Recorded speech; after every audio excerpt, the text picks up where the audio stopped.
You searched for how to buy shares of Credit Agricole Alpes Provence, a regional French bank serving retail and corporate clients in the Provence-Alpes area.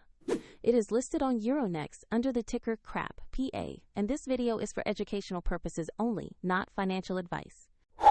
To purchase the stock, you need a brokerage account, and I will use eToro as an example to show the steps. After registering, you must verify your account, usually with an identity document, and add funds before you can place an order.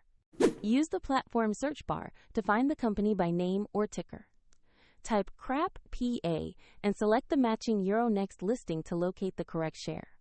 On the asset page, check the basic company information and the price chart to understand recent movement.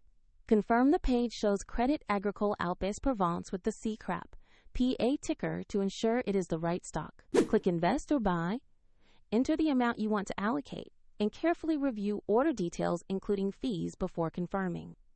If the market is closed, the order may be queued for the next session, and the platform will prompt you to add funds if your balance is insufficient. Once executed, your position will appear in your portfolio, where you can monitor it over time. Check the video description for a link to eToro if you want to explore the platform further.